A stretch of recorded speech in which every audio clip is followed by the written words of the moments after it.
Saat 9 oldu o ya? Ya 9 oldu, basтай берейік. 9'dan başlayalım. Жақсы. Telefondan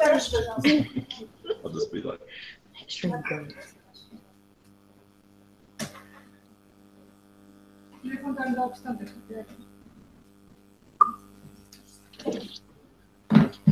Студенттер ана нені үстелге де отырса болады, ана жақта көрінбей қалса.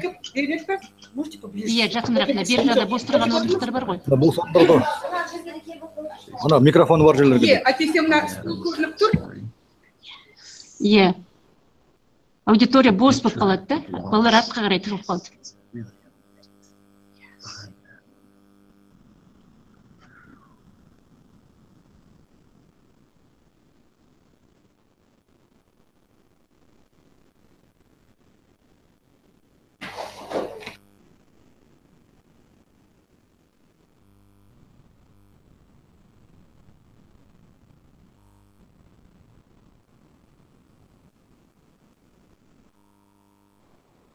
Hello everyone.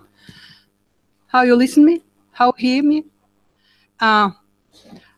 We will begin. Yes. Okay.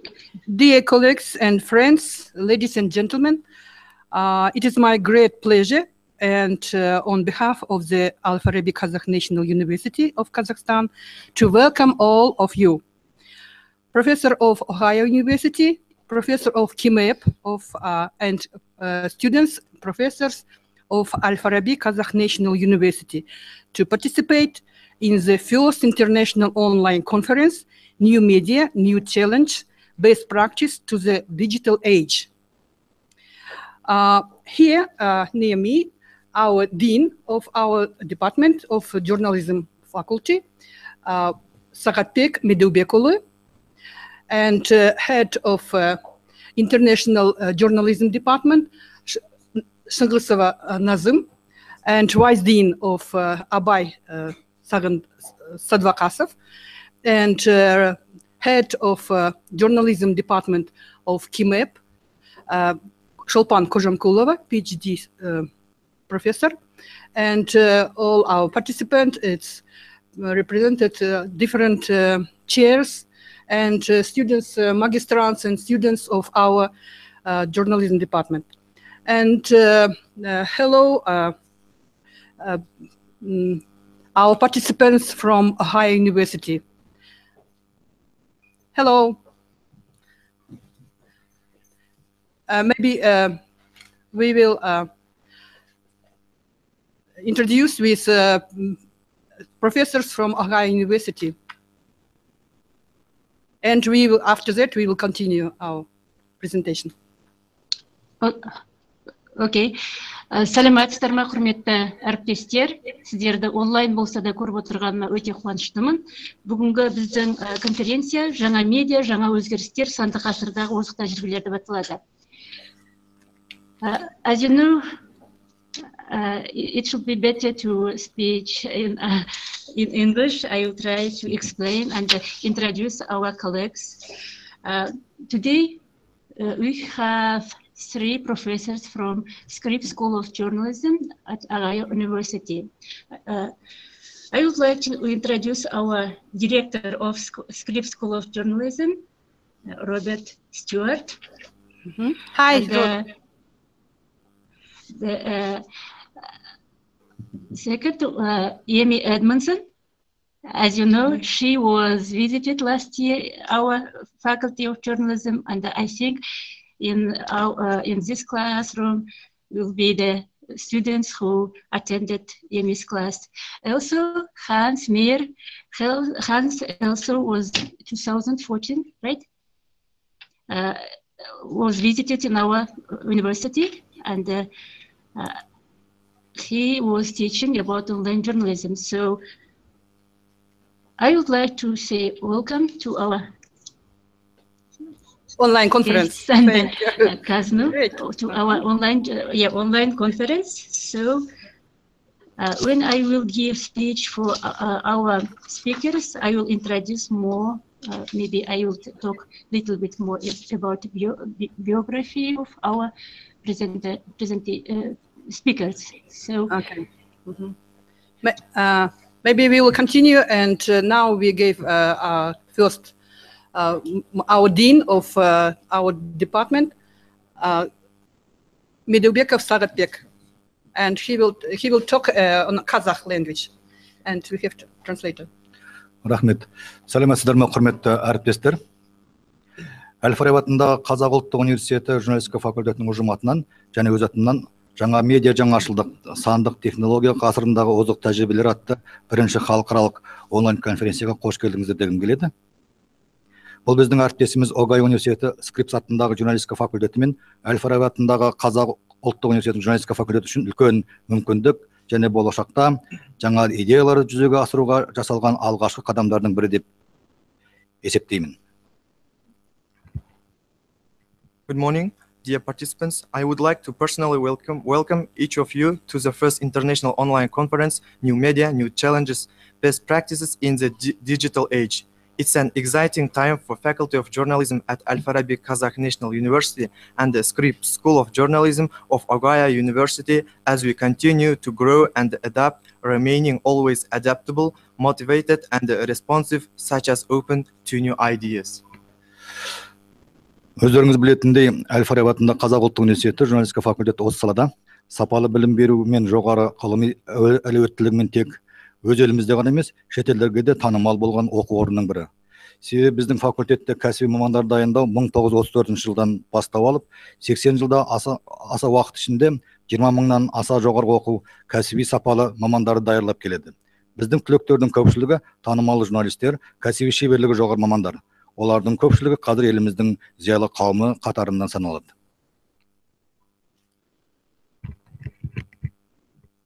Journalism faculty of Al-Farabi Kazakh National University is the leading educational facility, which activity was recognized throughout world scientific society. Professional training of journalists has begun in 1933. For more than 80 years of its existence, faculty has trained 20,000 high qualified specialists for various mass media. Most of graduates have reached the peak of their professional career.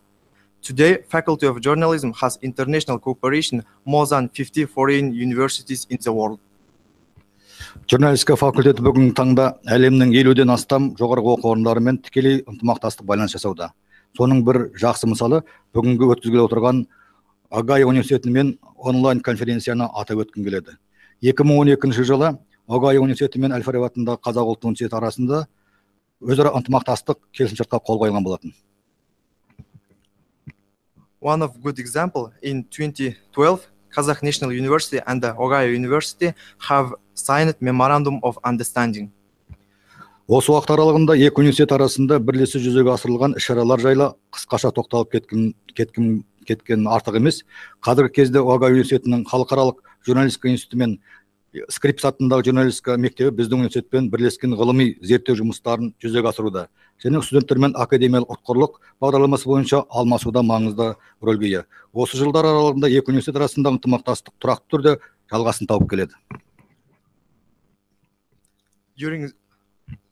During these years, for the Institute for International Journalism and the Scripps School of Journalism of Ogaya University and the Faculty of Journalism of Kazakh National University are developing a steady and a meaningful partnership. Огай университетінің халықаралық журналистика институты директоры профессор Юсуф Калянга және Скрипс атындағы журналистика мектебінің профессорлары Эми Эдмонсон және Ханс Майер журналистика факультет студенттері магистранттары мен докторанттарына дәрістер оқып, ғылыми зерттеулер бойынша кеңестерін беріп келеді. Бұл біздің студенттеріміздің білімін жетілдіру мен ғылыми әлеуетін көтеруде маңызды ықпалы бар шара деп есептеймін. Яғни біздің өзара ынтымақтастық келісімшарттарымыздың қағаз бетінде сақталып қалмағанының айқын көрінісі. Director of the International Journalism Institute, Yusuf Kalyango, and the Meyer and the professors Scripps School of Journalism, Amy Edmondson, Hans Meyer traveled to Almaty, Kazakhstan to teach for graduate and undergraduate studies, consultations, and public opinion research training. It was a great opportunity and a good experience for our staff.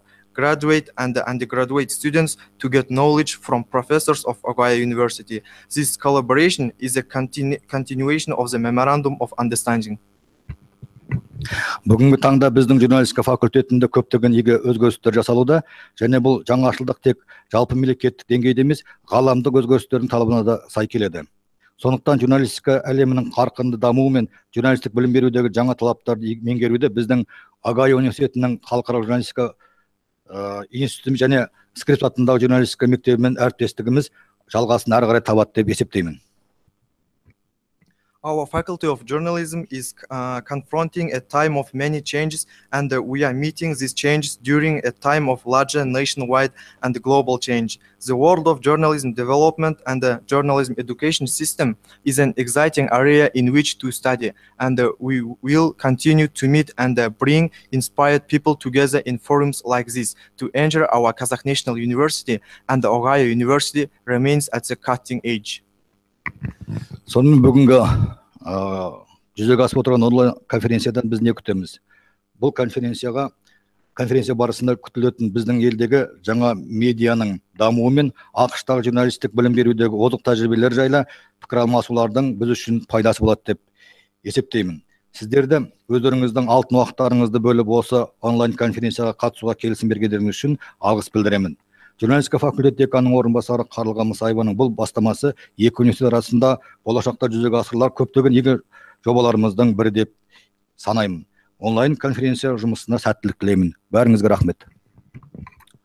I'd like to give you an idea of what you can expect and what we hope to achieve over this online conference. This conference will include discussions of what new challenges in the field of new media development in the United States and Kazakhstan, as well as panels forecasting what the partners may achieve over the next quarter century. I'd like to thank each of you for taking your time and bringing your expertise to our online conference. It is a great pleasure of our Vice Dean, Қарлыға Мұсаева, to organize this online conference, and I am very confident the conference will bring the best of the participants and to foster future collaborations between our universities. Thank you very much. Thank you. Thank you. And now next word to Karlaga and Robert Stewart. Okay, Professor of Ohio University. As our dean As our dean faculty of journalism was mentioned, our cooperation with Ohio University started from my experience of participation in the study of United States Institution SUSI program at Ohio University in 2012. During these years, our strategic planning cooperation process takes as a key strategy for our students' future development to provide leadership, organizational framework, and journalism education cooperation for this international network. One of a good example, our master student, Madina Baymaghambayeva, in 2014, she had a good opportunity to study in Scripps School of Journalism. Also, Ayyarim Tasilova, I think she is in this classroom. She also had a good research internship 2015 in the Scripps School of Journalism. Today, as you know, we live in an age of information technological progress, and the requirements for modern journalists is changing faster than we even would have imagined 10 years ago. We are very glad that we will have opportunities in this conference today and after it to learn from each other the modern global standards and requirements for future journalists. Problems in digital age are not contained within the borders of a country, and international progress brings new progress internationally. I would like to give speech to our guest and the director of Scripps School of Journalism, Professor Robert Stewart. Dr. Stewart has experience broadcast writing production instructor, University of Washington, computer application instructor, University of Washington Extension, broadcast news writer, radio, television, Seattle, head of journalism courses at Leipzig University in German and coordinate ongoing relations between the School of Journalism and the Leipzig University. I would like to say that cooperation with Leipzig University with Ohio University, one of the best model in international cooperation in Ohio universities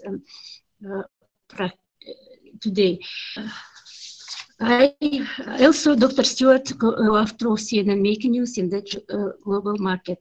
I was honored to have director of EW Scripps School of Journalism, Professor Robert Stewart, with welcome speech of our online conference. Thank you. Can everybody hear me okay? Okay. I don't see them anymore. Are they still there? I feel like we might have lost them. Biz қазір көре алмай қалдық. Do you guys see them? I see you. Yeah. I see that. But they're gone. Yeah. I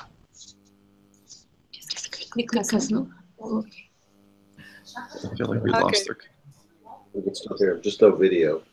Okay, so I can continue. Біз көре алмай қалдық.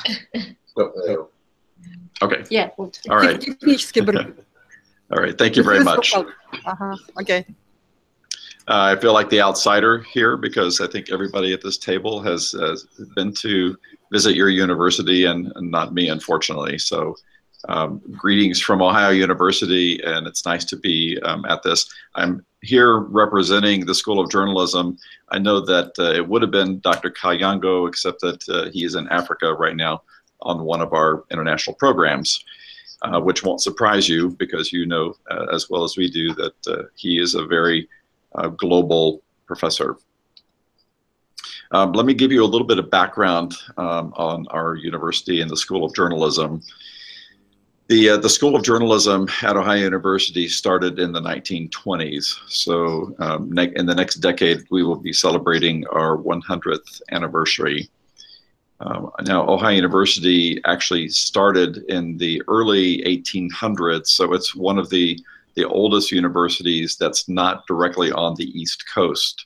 So as the United States developed and moved inward from the coast, there was a desire to create universities so that the local young people wouldn't have to go back to the East to study. And so Ohio University represents or reflects this kind of westward expansion into the middle of the country.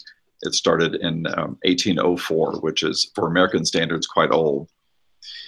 Ohio University has had a strong international profile for at least the last 120 years. And it's one of the reasons that I was attracted to Ohio University when I came here almost 30 years ago. So this is my 30th year at the School of Journalism, and I've been the director now for 7 years. When I came here in 1987, there was already this strong international program within the School of Journalism. And shortly after I arrived, we actually founded an Institute for International Journalism.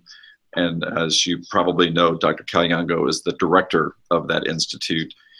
This institute is a reflection of the ambitions of the School of Journalism to be an international, a kind of a global participant in journalism education. And I believe that with his leadership, we are in fact playing a leadership role in journalism education. And the people sitting around this table are really testimonies to that kind of leadership that Dr. Kayango has shown. So, you know, I would congratulate him, and we feel very fortunate to have Dr. Kayango here directing this program. Just to give you a little history about the international ambitions of the School of Journalism, they really started about a little over 40 years ago with a small international internship program. This is, of course, before the internet, before, you know, any of the kind of technologies that we have today. But in some ways, the goals then were the same as the goals now, which is to expand our worldview and think well beyond the boundaries of the state of Ohio, certainly, and even the boundaries of the United States. So we want our own students, and we ourselves want to get away from any kind of island mentality. We sometimes talk about trying to help our students get off the island. We all are in danger of living in a kind of an island mentality. These experiences, like we're having this evening, our time, and morning, your time, and what Dr. Kalyango is doing right now in Africa, these are all examples of making deliberate efforts to reach beyond ourselves and open our minds to learn about each other and to share our perspective, and also to listen to your perspective. And when we do that, the world becomes a friendlier place, becomes a place of greater understanding. And certainly those of us in journalism, that is something to strive for all the time. Of course, we also want to be pragmatic and practical in how we approach this. And I just want to share with you one example of some uses of technology, one in particular that I would like to make you aware of in case it is of any interest to you. We have a very active YouTube channel at the School of Journalism. And to me, this is an example of how we can capture information and make it available on demand, so that anybody, in Kazakhstan or Leipzig or Cambodia or, anywhere in the world can access this content at their own convenience. So, for example, earlier this semester, we had 2 visiting professionals on campus, both of them who taught public relations, both of whom are actually alumni of Ohio University School of Journalism. And they had come back to teach for a week each. And at the end of the week, I did extensive interviews with them and then posted those on YouTube. The value, of course, to us is that people find out about their experience at Ohio University. But I think the value to students or faculty at your university is, they could go and watch those videos at any time that is convenient and learn something about how professionals engage with academics and students in the area of public relations, but beyond public relations to other areas as well. So that's just one small example. I think that there are probably other ways that we could create content that is easily shared and easily used in other places. And it might be possible even that you could ask us to create a lecture on a certain topic. And the lecture could be delivered live in this way, but it also could be delivered on demand, so that you could watch it again and again, multiple classes.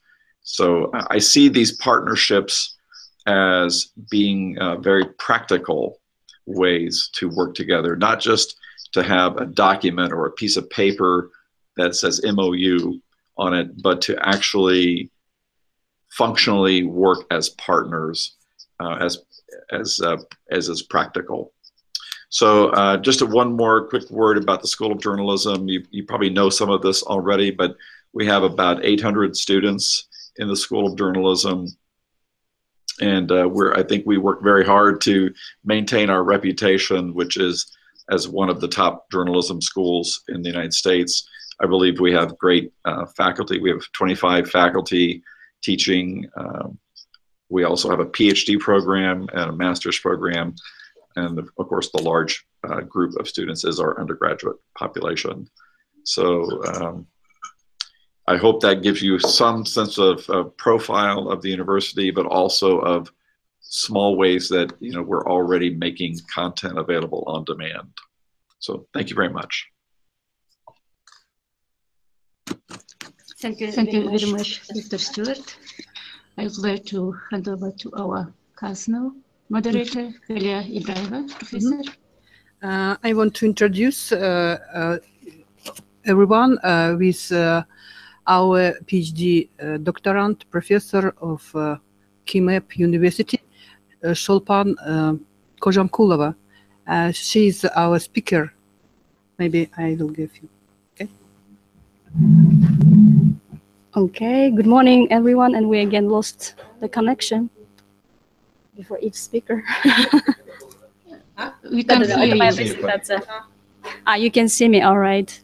It is my pleasure to be here today, part of your online conference. And I came today to share the experience that we kind of established at KIMEP University. So I myself is a graduate of Kazno University. I studied here the bachelor level, the master level, and my PhD level. I actually went through all the way down in this university.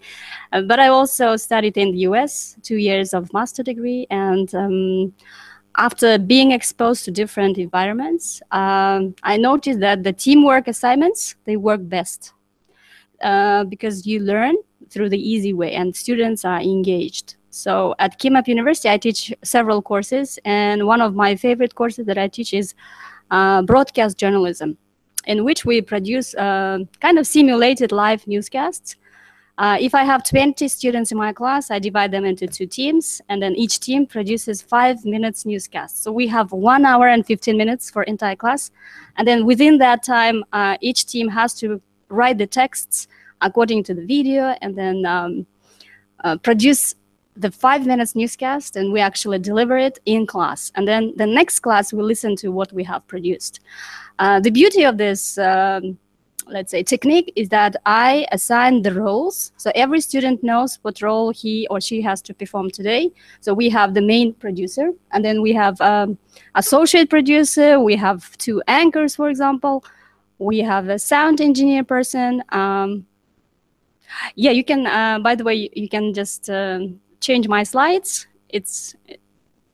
My slides are just the pictures, and I usually will be talking over them. So we first study the description of the role so that each person knows what to expect. Okay, thank you. That's not my picture, is it? My presentation is a different slide. Yeah, it is not your presentation, please.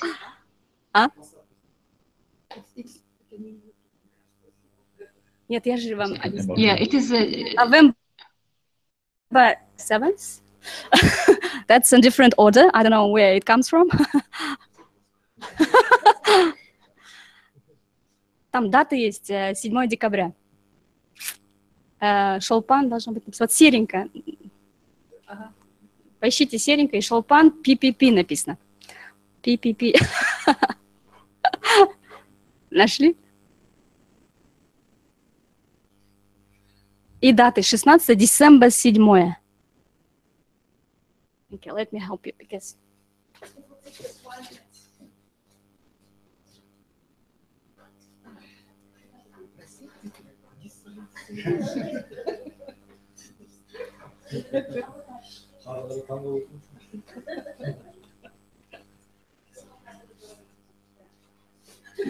презентация не так важна. No, he will upload it again. So I assign the roles, and every student knows what to do. And then, for example, one student is a producer for today. And then when one student says, "Can I leave early?" I say, "Well, you have to ask your producer because your producer is the boss." So in this situation, we kind of expose them to real life conditions in which they have deadlines, they have assignment, they have their team, they have their resources available, and they have to work with these limited resources available at this particular time. And the next class, I rotate the roles. I change. So as in George W. Bush's program, no child is left behind. The same is in our classroom. No student is left without an assignment. So everyone is actually doing something. And there's no time for checking their emails or using the cell phone during the class because every minute is very precious because the entire team is actually counting on every team member. So we have several courses beside broadcast journalism, like journalism of Kazakhstan and CIS, or media writing, or photojournalism. So in all of these classes, we try to develop the homework separately from the classwork, in terms of that the homework they do independently, but in classroom they work together as a team. And for photojournalism, again, we can divide them into teams, and they cover stories. Karliga, can you hear me? No, we lost them. Are you there? We hear you. Yeah. You there? All right, Yes. thank you. So I shall continue. So I wrote down maybe several strengths and advantages of such assignments. So these assignments are very productive because students remember and learn through doing things. These assignments are exposure to the situation close to real environment. These assignments are very motivating because from every class, students want to produce better work. These assignments are fun because students enjoy such classes. They come to class, even if they're late, they always come and join us. They're not afraid. They usually serve a common goal, so they have one agenda and everybody is contributing to that. So they receive one grade, and it is in everyone's interest to actually contribute. Now I can change the slides. You can see my slides. My slides are just the pictures. Oops. Okay, here you see our students. So our curriculum involves different courses, and this is how we do news production. So we have, for example, the moment where the two students are the anchors, and I'm just checking the last minute things. All the cameras, we record everything live, and then the next class we see what mistakes we did and who is responsible for which error and how we can solve it in the next production.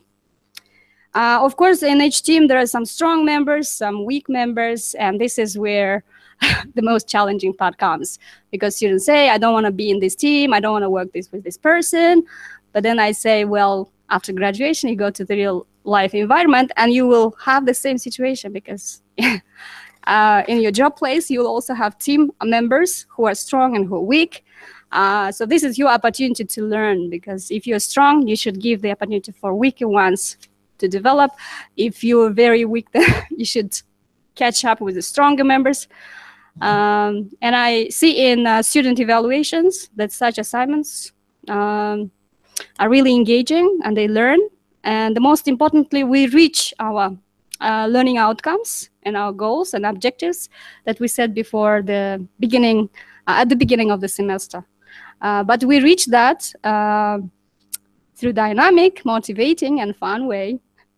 And also, we also have the YouTube channel to which we upload most of the work that the students produced in class, so that they can then send a link to their employers and just to have the content, the showcase for our students to show for the, I don't know, future employees. So that's all that I wanted to tell and share with you today. If you have any questions, you're welcome. Karliga, now the next word is to you. Okay, thank you, Shulpan, for sharing us with your good experience. And the next, our next speaker, Dr. Amy Edmondson.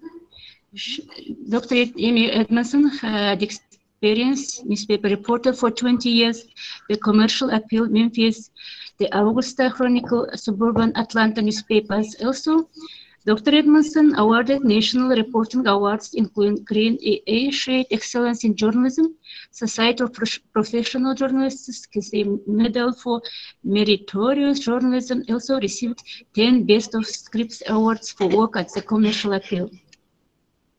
Today, Dr. Edmondson will share with us her experience, the teaching of data journalism, such as best practices and the places to go for training. Thank you. Thank you.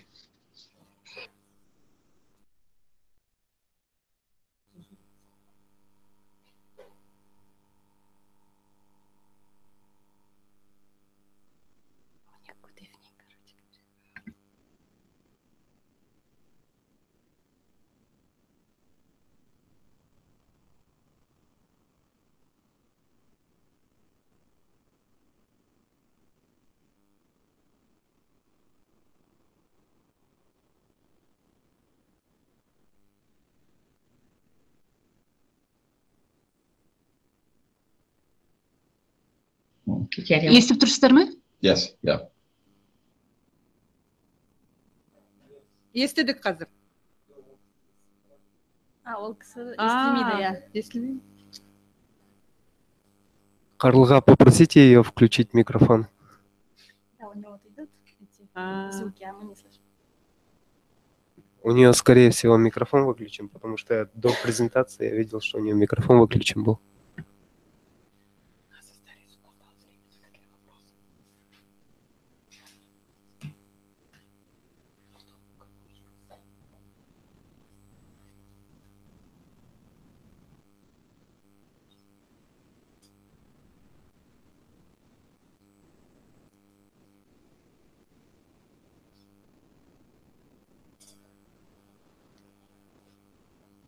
Ести алдыңыздар ма? Жоқ, әлі естігем жоқпыз. None of our microphones are working. Oh, mine's Вот on. тебя мы слышим, а ее не Okay, слышим. yeah, go. Okay. Is it? Все нормально. Окей. Да, it is working. So mine's working now? Yeah. Okay.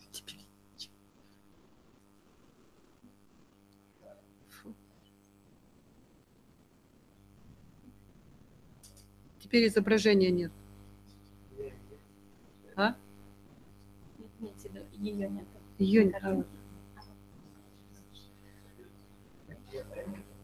Да.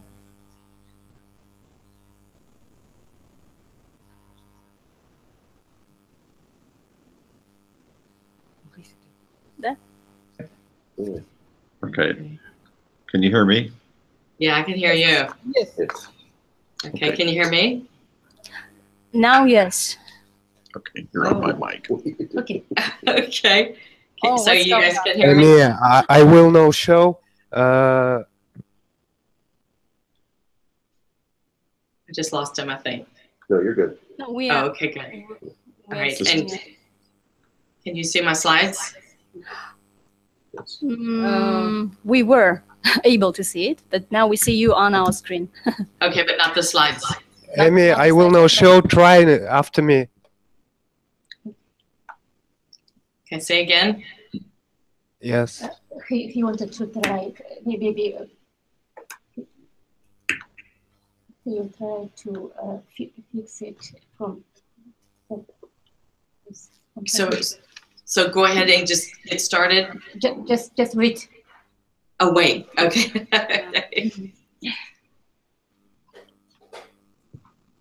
We'll get it. We're good. Засел вас. Ау. Я сейчас покажу ей, я свой экран буду демонстрировать. Пускай она после меня попробует точно так же сделать. Хорошо. Она просто нас транслирует, но не презентацию. Сейчас, минутку. Конечно, надо заранее высылать презентацию сюда. Да. Здесь на наш. Ага. Хотя она же будет меняться. Мы сами победим.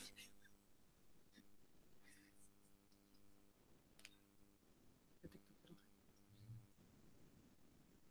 Она помогает.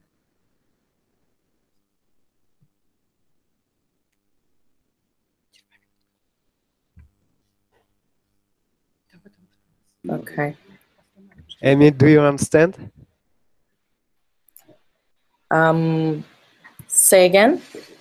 Oh, we can hear you. Okay, you can hear me? Yeah. Okay. And then the slides it would be great to have them, but I don't have to have them if they're not going to work.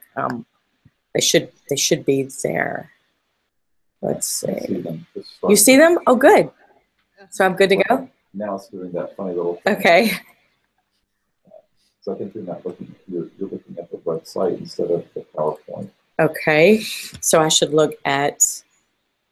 Yeah, hit the slide. Okay. And so they'll be able to see what's on my computer. So are we good now? There you go. Perfect. Are we good now? Yes. Yeah, now All right. we see your Oh, slides. wonderful. Okay. Okay. Okay, great. I'm sorry. A little bit of technical difficulty there. Okay, I'll speed up my talk for sure, so that I won't take up too much time. So I'm delighted to talk to you today about teaching data journalism, best practices, places to go for training, etc. And so what I want to do is show you a photo from when I was here, which would have been a year ago this month. Can you see the picture of us? Can I see it? Okay. Yeah, we can hear you. I can see it. Okay. Okay, so and so can you see me with Azarkin and Agul at the Apple showing me around the city?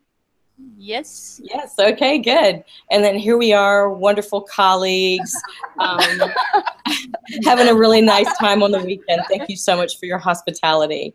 And then here I have a wonderful student whose colleague had to be absent that day, so he was kind enough, when I was teaching data journalism at KazNU, he videoed the class so that she could watch it later. And then here are a handful of my students, and we go to annual conferences every year, and just wanted to show you our smiling faces as well. So one of the big questions I get in teaching data journalism between faculty and students is, how in the world do you find data to analyze in the first place? And my answer always is, any way you can. And so we'll talk about that just a little bit as you begin teaching and learning more about data.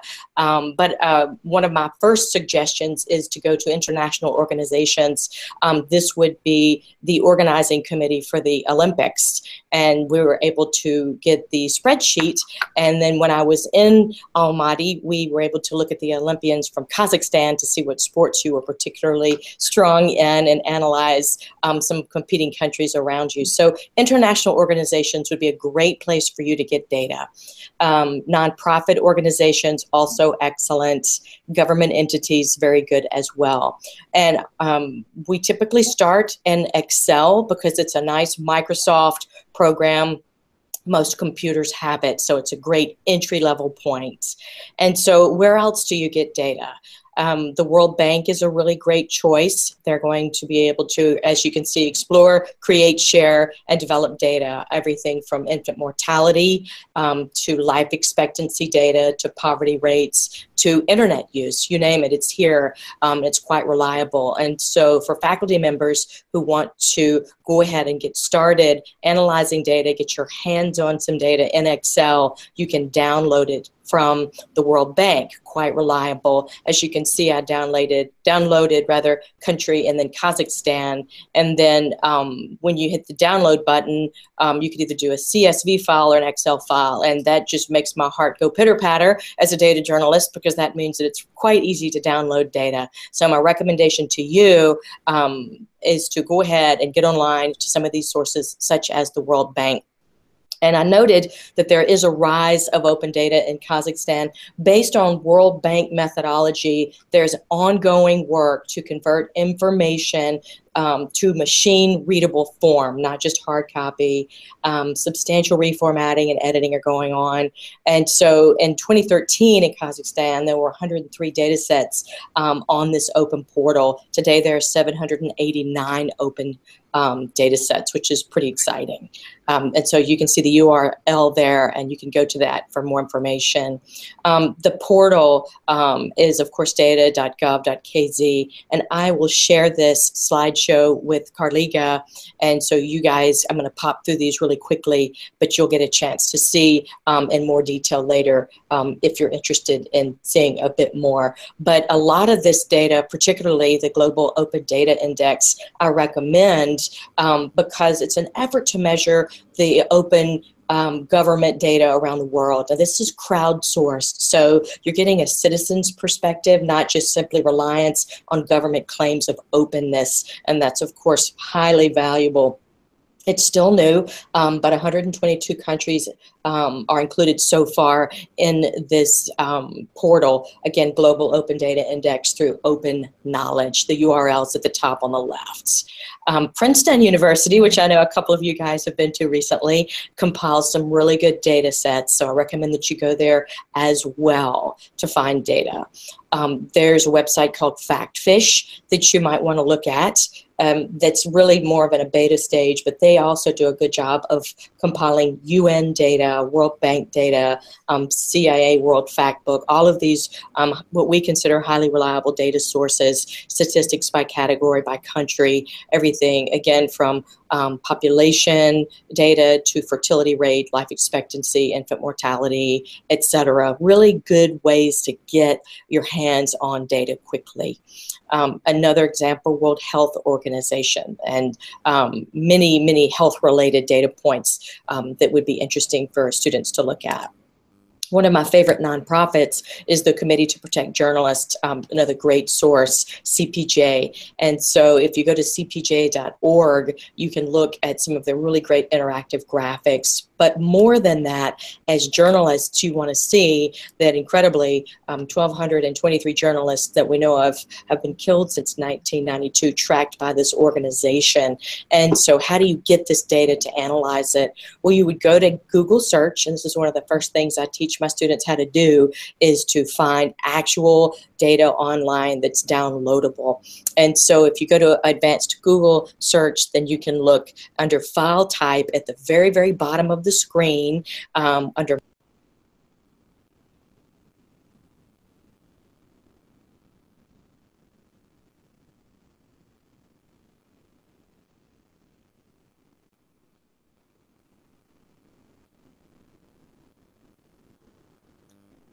Annie.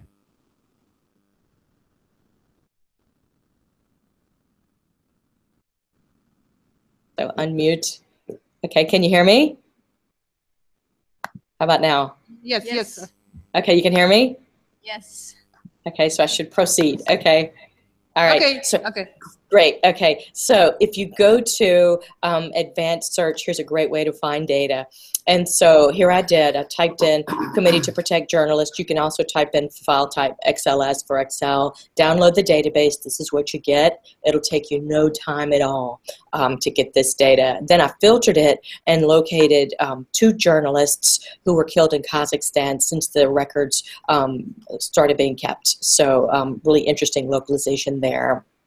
I recommend also that you can sort of consider a look at IRE.org, Investigative Reporters and Editors. These guys trained me. They train most U.S. journalists who want to be data journalists.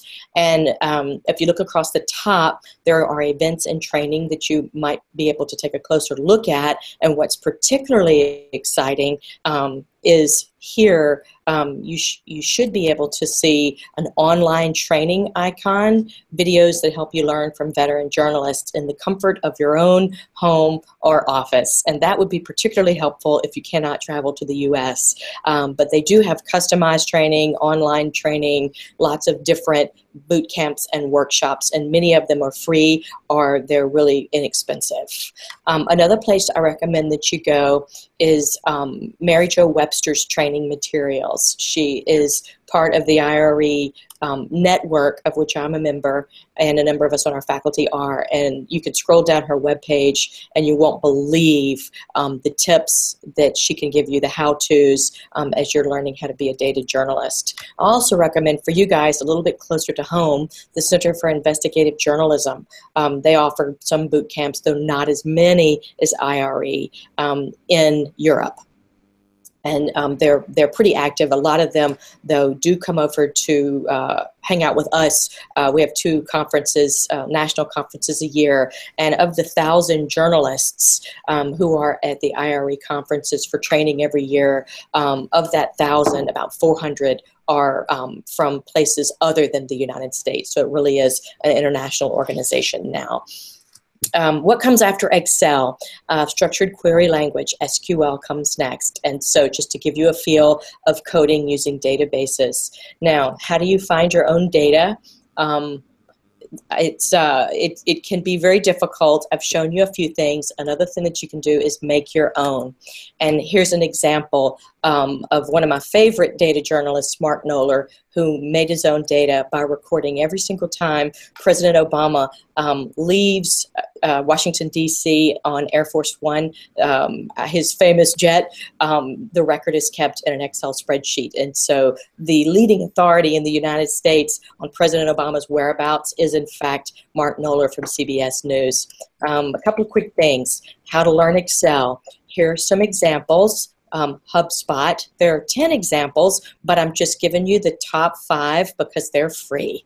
And I'm popping through these really quickly. I don't expect you to be able to read these that quickly now, but you'll have these resources for later after our conference. In terms of visualization, who doesn't want to know about that? So I'm also including the 38 best tools for data viz and recommended by Creative Blog. Silk is one of my students' favorite. No, you don't have to learn how to code. You don't have to learn HTML, CSS, JavaScript, etc. If you don't want to, you can literally drag and drop. Tableau is also very popular, and I'm going to pop through these pretty quickly too because they are among the most popular, but you can teach yourself how to use Tableau Public. And this particular slide is an example of getting started with the data, literally drag and drop your Excel or CSV or text file. A couple more blogs that are really helpful and inspiring. Information is Beautiful, which is a guy from England who is based out of the UK. He was at The Guardian for many years. So his stuff is really wonderfully international. Then we have Google Fusion Tables, and I just have an example here of how you literally take your spreadsheet and drag and drop through Google Fusion Tables. They walk you through how to upload your data. It's interactive, and then you can embed that URL in your WordPress or wherever you want to publish. These are some examples that you can get inspired by. All this data are public. Which is helpful. I also recommend the Society of Professional Journalists Toolbox. You won't believe the resources, all kinds of neat stuff for journalists and journalism professors. And so if you were just to Google Journalist Toolbox SPJ, it'll come right up. The last thing I wanted to point out is make sure that you think about audio and video, not just the written word. And one of my favorite examples of data visualization comes from Hans Rosling's 200 Countries, 200 Years, and in 4 Minutes, The Joy of Stats. I hate numbers typically, but I'm a journalist and I have to get the information that I need. And so Hans Rosling has made me love numbers and love statistics. So there should be a URL you can go to get a neat data visualization and hopefully get inspired. And if you have any questions at some point, there's my email, students, professors, anyone who wants to ask, I'm delighted to help. Thank you so much. Thank you very much. Very interesting. Now, thank you very much. Can you hear us? Okay. Thank you so much for your experience and for good presentation. The next, our speaker, Associated Professor, Scripps School of Journalism, Hans Meyer. Dr. Meyer received his PhD in journalism from the University of Missouri in 2009, a Master of Arts in journalism from the University of Missouri in 2006. He worked as general manager of the Desert Dispatch at Barstow College, overseeing employees and the operation of the 6,000 circulation daily newspaper, where he refocused the newspaper's coverage on local news. Dr. Meyer's paper, Citizen Journalism, a Case Study, was published in Blog and Citizenship and the Future of Media. He was also the lead author of a chapter of online community news in Foundation of Community Journalism. So Dr. Meyer will talk about how journalists can build a strong social media presence and brand by focusing on true fairness and the balance.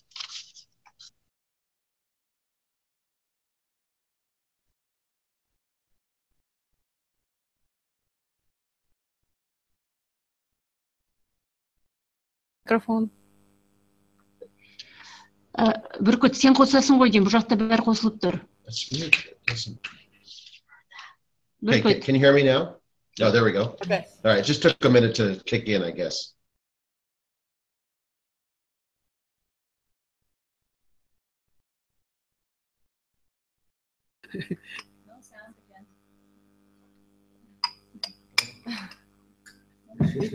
Iya.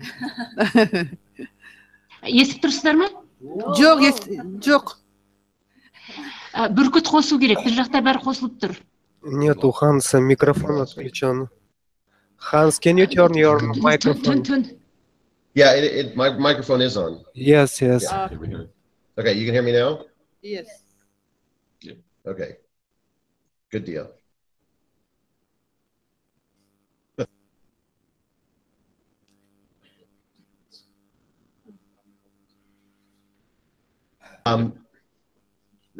This picture that you're seeing right now.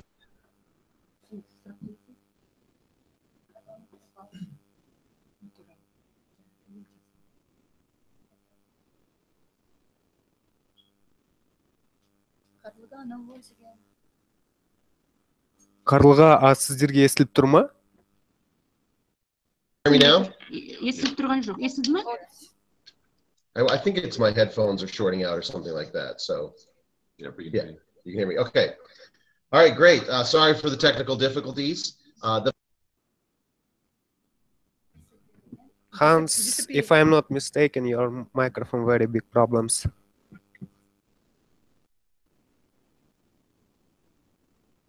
Бүркіт, не дедіңіз? У него с микрофоном проблемы. Okay.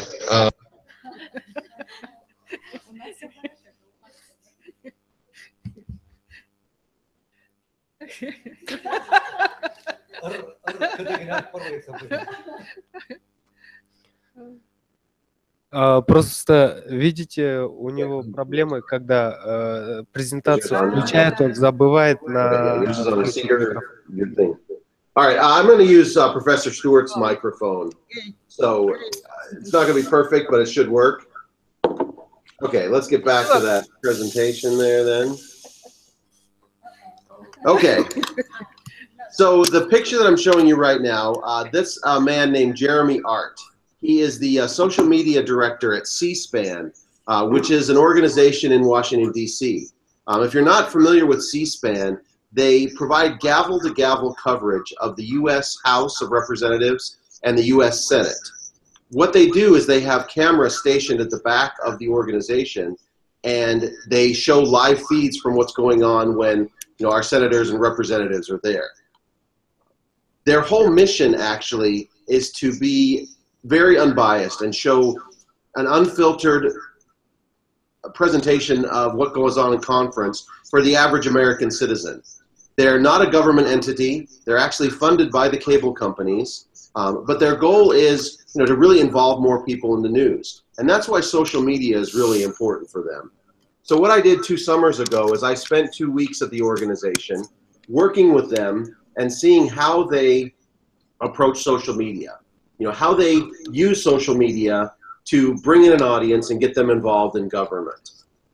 One of the things that I went into thinking about, though, is whenever I talk to people about what is the best practice for using social media, they always talk about having a personality, being a big presence on social media, telling jokes and interacting with your audience. At C-SPAN, they can't really do that because their mission is so focused on being unbiased and formal.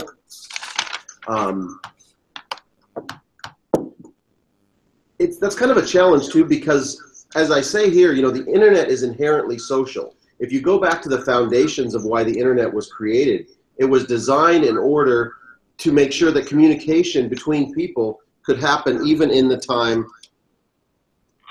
go back to this here, even in the time when communication channels were taken down.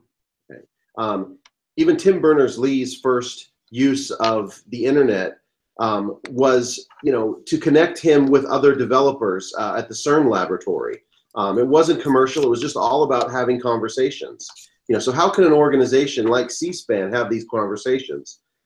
These two people, this is Gina Bianchini and Mark Andreessen, two kind of pioneers in the internet.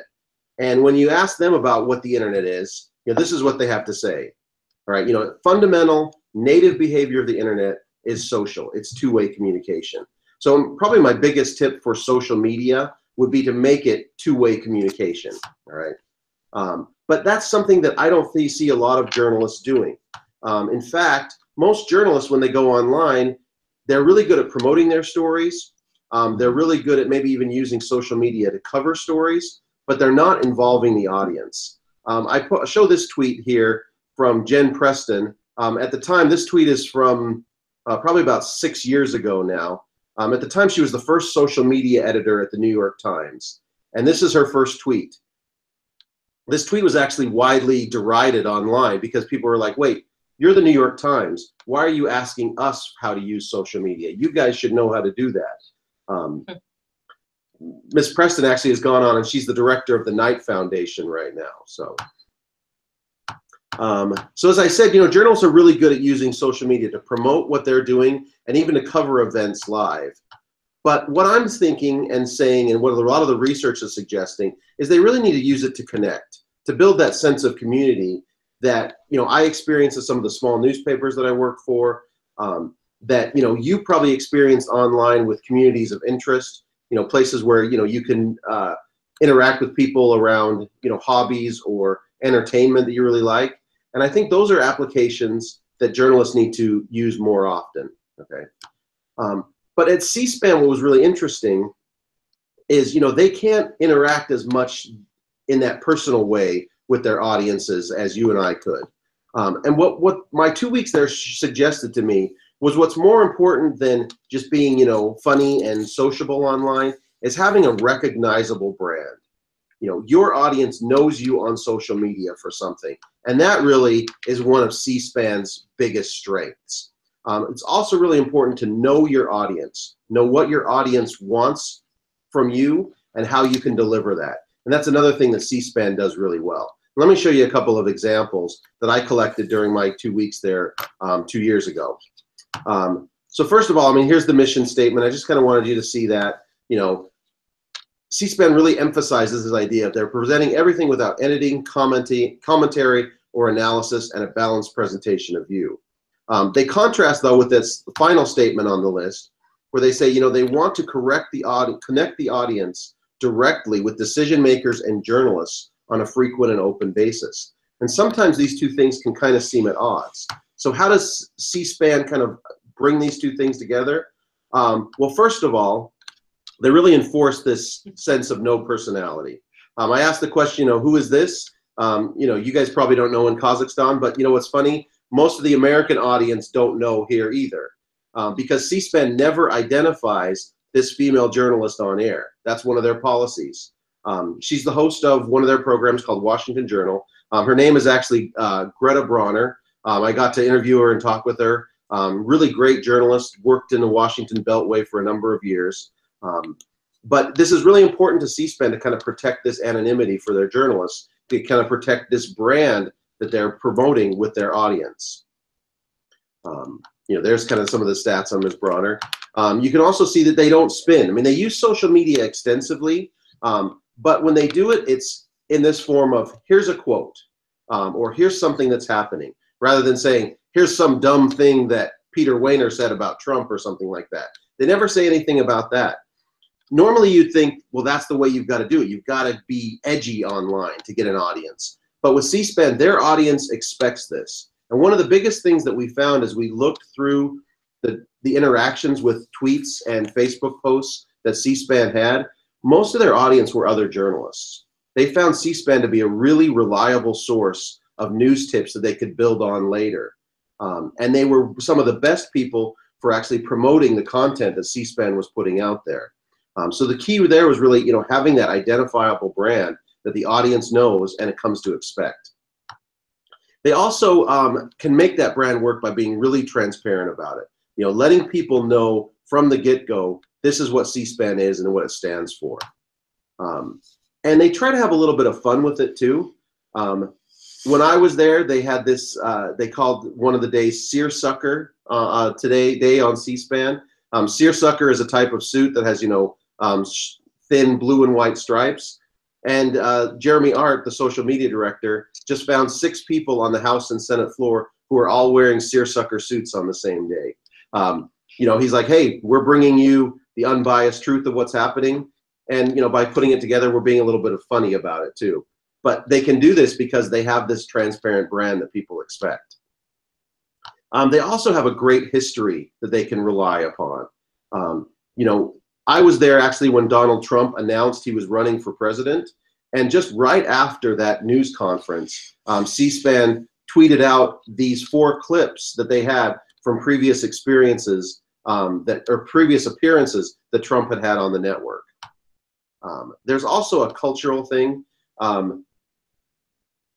Probably not able to show this to you, but this comes right from the announcement where Trump announced he was running for president.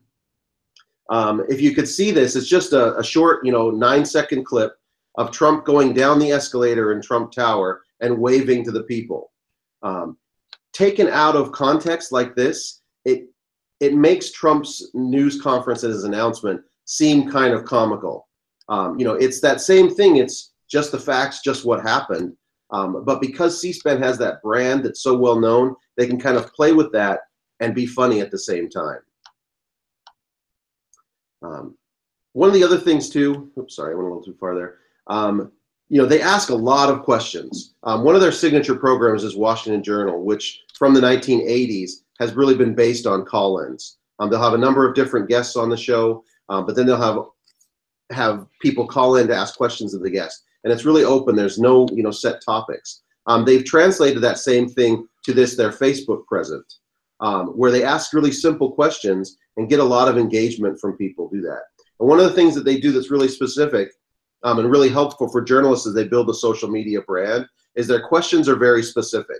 They ask for a lot of times more factual things rather than just opinion-based things, because those are questions that are easier for people to answer. If you just ask something like, what do you think of Trump? You're going to get a lot of people saying he's a real dummy or something like that. But if you ask specifically, what do you think about Trump's last statement about X, Y, or Z, then you'll get more specific responses, and it tends to work a lot better for them and really help for them to build their brand as well. While I was in Kazakhstan, actually, I met Ken Harvey at Kimep University, and we talked about a project looking at the role that journalists play in some of these online social movements. I'm not sure if the American or the ALS Association Ice Bucket Challenge made many waves there in Kazakhstan, but it was a big deal here. It was basically a bunch of people dumping buckets of ice water on their heads and at the same time challenging other people to do it. What happened a lot in the United States is, we saw these videos come through our Facebook feeds and we thought, well, why are these dumb people doing this? And that's where journalists really stepped in and said, all right, let's look at the origins of this challenge. Let's look at the first person who did this. And they found a really compelling story of a person who was kind of battling through a disease and trying to raise research funding to do it. What was really important, and what we found kind of in our research, is the role that journalists have in playing these, in making sure that these movements are focused on the facts. And this is really important in this era that we find ourselves in right now of, what they call about fake news, where there's so much information going out there and it's hard for the audience to know what's going on. So journalists can have a really important presence on social media of vetting information. I think kind of the best example of this is Andy Carvin. He was senior strategist at NPR, but even while he did this, he kind of started his own movement of following what was happening at the Arab Spring on his own, just through his social media accounts. He's written about this in a book that he calls Distant Witness. And he says, what he really focused on is stories that would have otherwise fallen through the cracks of history if people on the ground weren't using social media to tell them. To me, that's a really powerful statement from a journalist, about what journalists are really trying to do. We want to make sure that those stories don't fall through the cracks, that we involve a lot of different voices. And Carvin was able to use social media really effectively in being able to do that.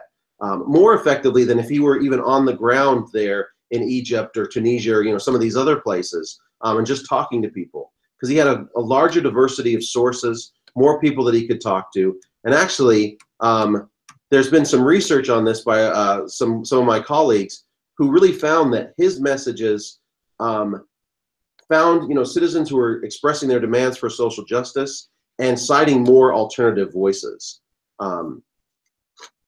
And one of the key things for him was, having these large connections of people through social media gave him a more complete picture of what was going on than even if he was just there on the ground covering the story live.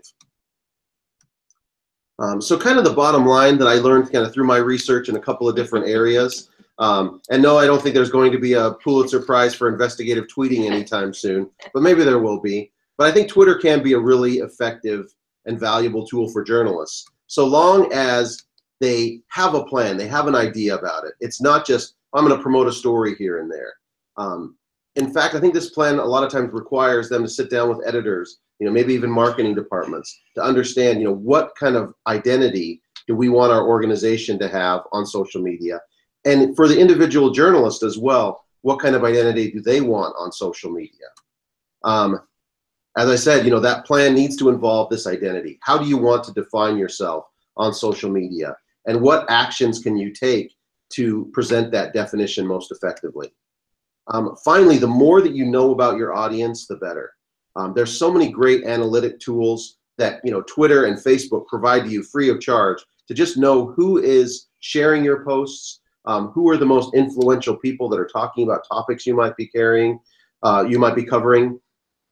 And I really strongly encourage my students to just get to know some of these really basic tools so they can start identifying audience members and reaching out to them to ensure that their stories get the kind of coverage and publicity they deserve.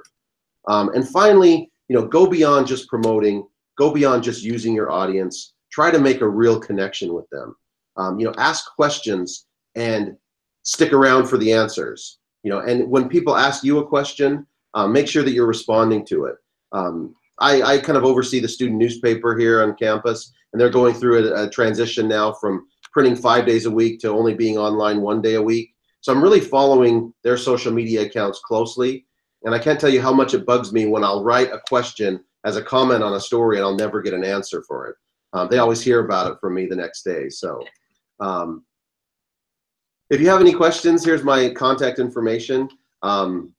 I'll make these slides available to Carliga as well, but I have them on my SlideBoom account, where you can connect with me on my website, on Twitter, or on Facebook or LinkedIn. Thank you very much.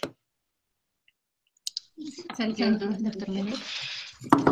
The next our speaker, Professor Galia Ibrahima. She is director of the UN Academic Impact Program of Sustainability at Al-Farabi Kazakh National University.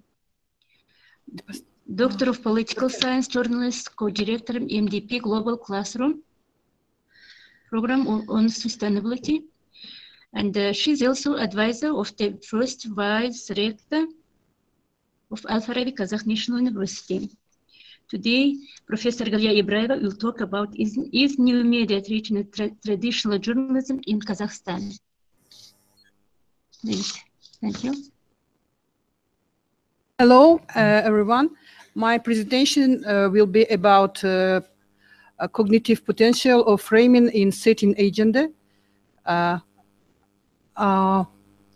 Next. How next? Next. This. The popularity of digital media is a new phenomenon of the media landscape of Kazakhstan. Traditional media still hold strong position and compete with digital media. However, users of digital media receive information from different devices, and for them, the sources of information becomes less important. The traditional media or digital media.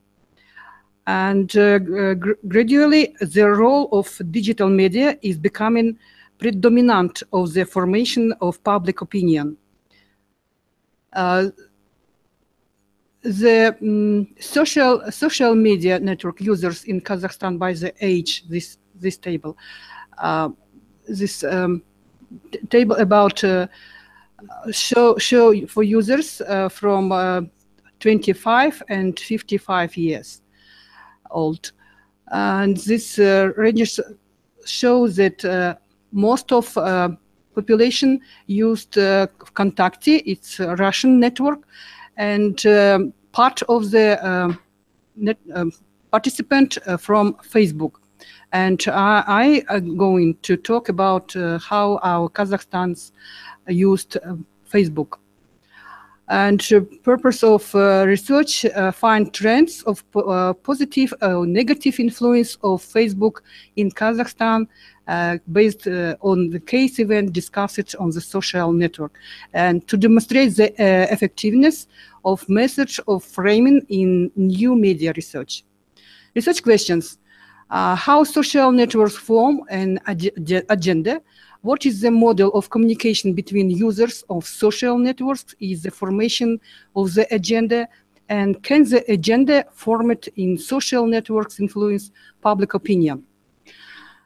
This research methodology, the study used methods of framing and agenda setting, and after us also invited the experts, scholars, journalists, sociologists, fluent in Kazakh and Russian languages, to review a headline-making discussion of events in social network Facebook for the period from 1915 and 2015 and 16, and choose the most important events.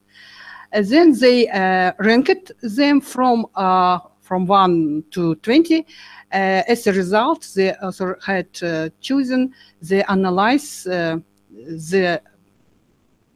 9 top topics. And these 9 topics were the subject of the comment analysis, which is one of the tools of the framing analysis and helps to define the nature of materials made by plus, minus, or neutral. And I received this table, and the main of topic will be about economy. It's devaluation of tenge in 1915, and athletic achievement of Kazakhstan, like Golovkin, Vinokurov, and Ten, and meat flow in Almaty in 1915, and series of articles about Adolf Hitler published in Жұлдыздар Отбасы and Anizadam magazine, and advertising poster of gay club named Pushkin Kurmangazy, Usenovshina and illegal actors done by children on executive civil servant, and corruption of government, and scandal of VIP like Karagusova, meeting against the sitting its person of parliament, meeting against of setting land in Kazakhstan, and etc. And when we saw the positive, neutral, and negative, we have special table. And if we show first case, we can study like Жұлдыздар Отбасы or Anizadam, which published several materials about Adolf Hitler. According to the data provided by Yandex, this table. Content analysis of publication of mass media, total of Kazakh and Kazakh language, and from Kazakhstan and from Russian Federation and from other countries, and only for Kazakh language, and position of material of Kazakh language more positive than material of Russian languages. Okay, this. And about citation, this citation of resources from Kazakhstan, Russia, and other publication on the topic of Anizadam. It's citation from Kazakh official print media, Kazakh online media, and from people in cultural sphere from Russian Ministry of International Affairs and Kazakhstan's expert, Russia expert, use of anonymous individuals, influence, and other. And next case, it's like Pushkin Kurmangazi poster. It's a poster was for gay nightclub located at the intersection of Pushkin and Kurmangazi streets in Almaty, drew protests after the poster was calculated in social network. It was in 142 online materials were analyzed, and the analysis shows that the coverage in traditional mass media was privileged negative. And however, the responses at Facebook showed both negative and positive reaction of the audience. The result of framing show that despite the negativity generated by influential persons in traditional mass media, the audience of social network was able to make own decision opposite to imposed stereotypes. Case study 3 and other now it's like a result of research. The agenda setting, it's like framing analysis, confirmed the social media set agenda on 3 ways. It's traditional media, to social networks, and to traditional media.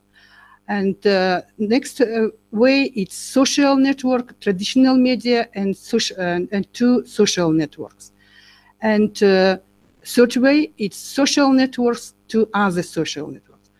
It's very important because usually agenda setting created from power and can comes down to audience. So analyze the case. Analyze the cases. The analysis of cases showed that the model of communication in social networks consists of 3 elements. First, introduction of information to social network, which gets attention on the public. Second, information diffusion or informational penetration from active users to passive users. And third, it's opinion leaders. And the next result of the analysis shows that social networks can form public opinion independently from traditional mass media. And topic or events that were not covered by journalists get attention in social networks. And framing methods helps to reveal manipulation messages showing what is outside of the frame of events. So thank you very much. Thank you. Thank you very much, listener. I think it is time to get to discussion. Please, students or from audience, if you have any questions, please feel free to ask from our speakers. Okay, now I want to introduce you with our PhD student. Her name Aygerim Tasimova. She has a couple questions. Hi, everybody. Last year, 1 year ago, I was at Ohio University. My name is Aygerim, and I know Robert Stewart. And my PhD professor is from Ohio University. His name is Dr. Kalyango, Yusuf Kalyango. And we did some research about my thesis. My thesis is PhD thesis is about public diplomacy of Kazakhstan. And so I have a question to Amy about how can I use data journalism to public diplomacy? Okay. From a journalistic perspective, I would think so. It looks like now more than ever, Kazakhstan is making more and more data available to the public. I would be curious to see, based on what I've seen from my research online with this open government initiative, what you guys' impressions are of this data, because the best way to tell if the data are accurate, go ahead and download it from this portal, start analyzing it, and then start publishing stories. And which, of course, what you'll do before you publish is call the appropriate government representative for comment to say, I'm about to run a story about, X, Y, or Z, whatever it is, and would you comment? And I have found that in some countries where government entities are quick to say, oh, we're so open, we're so transparent, here's all this data. But then when you do the data analysis, there'll be negative numbers and things that don't make sense. And so the way that you can affect public policy is to look at the data, analyze it, interview the appropriate sources, and then publish the stories. And if government officials know that you know how to analyze data and that you are in fact looking at it and writing stories, then they will make sure it's correct. Yes, yes. Thank you so much. You're welcome. Thank you for the question. Any questions? Hello, my name is Irina Baymusina. I'm a master's degree student, and I have a question for Robert Stewart. For Professor, yeah. So can we join to your YouTube channel and prepare programs with your students? Also, in our university, we have some programs like Model UN, and we want to share experiences with you and work with you. So also, we always have some news from Kazan University, and we would like to share with you this news. Is it possible to join to your YouTube channel? Do you mean, is it possible to share content on the YouTube channel? Is that the question? Yes. Yeah. And also prepare programs with your students. Yeah, I think that let me talk about the second question first, the preparing some programs together. I think the way to do this is to find a common topic, something that is interesting in both places, Kazakhstan and Ohio, and look for ways to compare the situations so that Ohio students would gain a kind of a broader perspective by comparing the situation here to the situation in your country.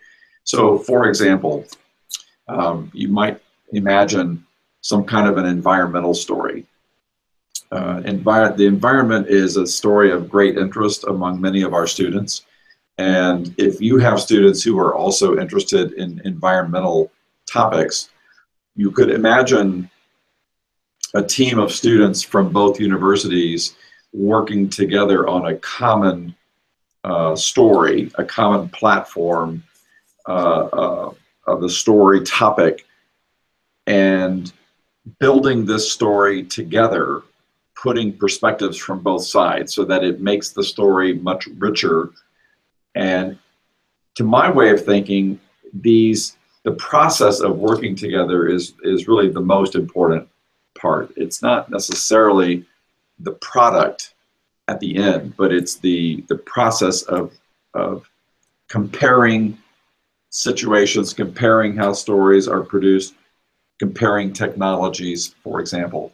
So I think the starting point would be to have a class of students in Kazakhstan who, at your university, who are producing international news, and they could work together with students of Professor Kaigango, for example, and look for common themes, and maybe one student in Kazakhstan together with one student at Ohio could be a kind of a team.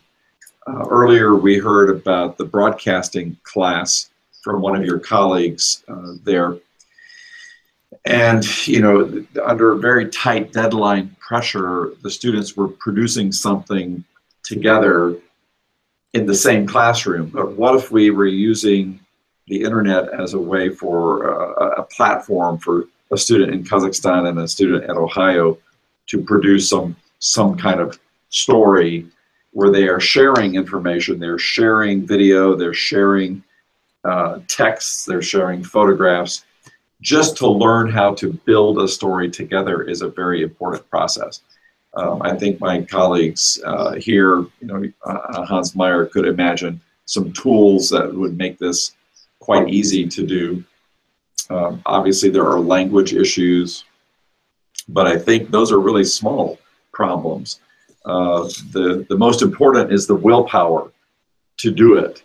So yes, I definitely can imagine some projects like that. Does that answer the question?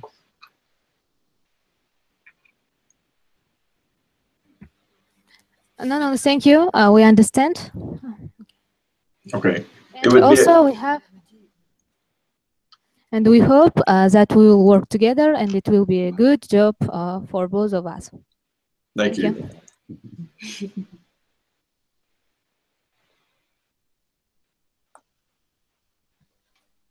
Hello, everyone. My name is Kate Lehman. I'm first course master degree. Do you listen to me? Yes. Okay, thank you. My question to Professor Hans Meyer, and I would like to know what role did mass media played in Donald Trump presidency electronic game? Thank you. That's Election a very game. good question. Thank you. I think it's something that our media right now is actually debating among themselves. You know, there was an article in the Washington Post not too long ago where one of the writers of these fake news stories was actually taking credit for Donald Trump getting elected. He said his stories were the ones that people were reading and that believed and ended up voting for the president. I don't know that I agree with him necessarily, but I think we can't minimize the impact that media has. I mean, the reason we're in this business is because we want to have an impact.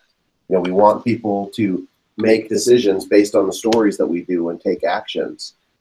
So I think what we're seeing in the United States right now is a new refocusing in on what is the core of journalism, what are we trying to do with our audience, and how can we deliver the best information for them, and you know, help them to sift through all of this misinformation that's out there.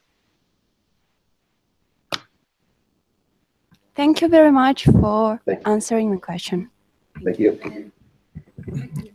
Hello, my name is Sergjan Jalkap. I'm a student of first course bachelor. My question is for director of the International Journalism Faculty, Professor Robert Stewart. Can you tell us about double degree program? Any ways of graduating with 2 diplomas, payment of training and or studying? Yes.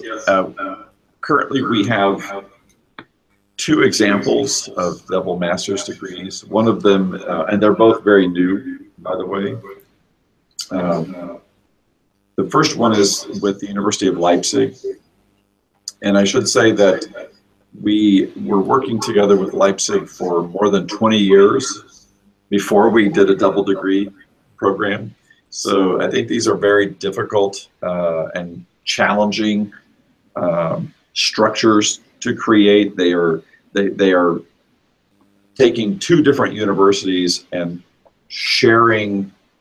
essentially sharing requirements, and they are 2 very different universities in a way. So it takes a lot of time to negotiate and all, you know, come to an agreement for all of these important but still details.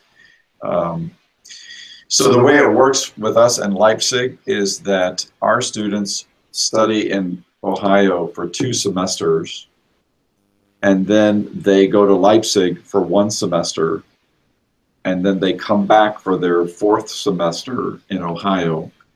And the courses that they take in Leipzig, they transfer those credits back to Ohio, and they meet part of their Ohio University requirements with the courses that they take in Leipzig. The Leipzig students do the same thing. They stay in Leipzig for 2 semesters, and then they come and study in Ohio for 1 semester, and then they go back to Leipzig for the 4th semester. And then we're basically transferring credits between the 2 universities so that both universities' requirements are met. Now, I'll give you an example of one of the big decisions that the university had to make at Ohio was Ohio University has a rule that says for a master's degree, for a graduate program, you can transfer a maximum of 25% of the credits from another university for the master's degree from Ohio University. Well, with this double master's degree with Leipzig, 25% would not be enough. So we had to get special permission to have 50% of the credits coming from the other university. Now, it was not easy to get this permission from Ohio University, but because we have this long history with Leipzig University, it was much easier to get the agreement of Ohio University than if that relationship was a very young one. So my perspective is that you need to have a long relationship of working together and building trust in each other, and the universities have to build trust in each other to get to the point where you can bend the rules that otherwise would make it very difficult to have a double degree. I don't know if that's more technical than makes sense, but let me stop and see if you have any questions so far about my answer. Thank you very much. Okay, so that makes sense. Okay. And next questions, Katie Lehman. I would like to ask Professor Robert Stewart about what could you say about employment after graduating Ohio University? What possibilities could you give to your students? Thank you. So we are actually in the process right now of gathering data about this, and I might actually invite my colleague Amy Edmondson to say a few words about the data that we're gathering. In the past, and actually Ohio University does a survey of graduates from Ohio University 1 year after they graduate and 5 years after they graduate. But the participation rate for these kinds of surveys is not so high. So we're never really extremely confident in those numbers. So we're looking for other ways to get that data, and as I said, I will let her say a few words about that. But to answer your question directly, our students, probably similar to your students or your classmates, our students are very active in working on campus media. So we have probably at least 15, maybe almost 20 different opportunities on campus where students can do professional kind of work, media work. There's the student newspaper, and there's many different websites that our students can work on. There's broadcast as well, and how many of you in the room, you can raise your hand if you've heard of ESPN. Anybody heard of ESPN? So you could explain a little bit more for your participants what ESPN is, but it's a sports network in this country. It's a very important sports broadcasting company. And this semester now, our students, ESPN broadcast showing Ohio University sports teams. And this is fantastic experience that they're getting. This is what we call hands-on, hands-on experience. That kind of experience helps prepare them for excellent internships, and those internships then prepare them, plus what they are doing in the classroom for employment. The data that we're gathering right now using LinkedIn, I don't know if you are using LinkedIn in Kazakhstan. So I think it's probably a pretty common professional platform. We are scraping through LinkedIn for all of our graduates to see what they're putting on LinkedIn about their employment. And Amy Edmondson is actually the person who is organizing this research. So let me maybe ask her to say a couple words about this data. Sure. We are going back about 20 years to track our grads. We're pretty good at tracking our master students and our PhD students because it's a smaller number. But when you have 4 classes, freshman, sophomore, junior, senior, with about 200 each, they're a little harder to find. And we have lots of great anecdotal information about where our students are, and especially many of our stars at some of our bigger publications in the United States and internationally. But we wanted to get a much deeper look, and especially the data in the last 5 years, because there's a narrative that quote unquote newspapers are dying, which of course we know they're not. It's just that they're changing formats, going from more of a print to a digital format, as we all know. And so we felt that at the journalism school we needed to at least address the narrative of what is happening with this massive with this upheaval in our field. And so we've got our student workers doing a really good job. Really, they're lurking online at LinkedIn, Facebook, Twitter, Snapchat, Instagram, straight up Google, and some preliminary data from our 2015 grads from May 2015. If you look at about 200 or so grads, about 94% of our grads from May 2015 are working in the field. And we think that's a really exciting number. We're going to drill a bit deeper on it, but that kind of gives you a feel for whether it's strategic communications, which would be more advertising and public relations within our school, or journalism, which would be, of course, print, magazine, broadcast, websites, etc. Hope that helps. Okay, thank you very much. I would like to say thank you for each of you for taking your time and participate to our online conference from our dean and our vice dean and our head of international department, and from all of our students and magistrants, PhD students too. Thank you very much. Thank you. Thank you. I also really appreciated taking your time.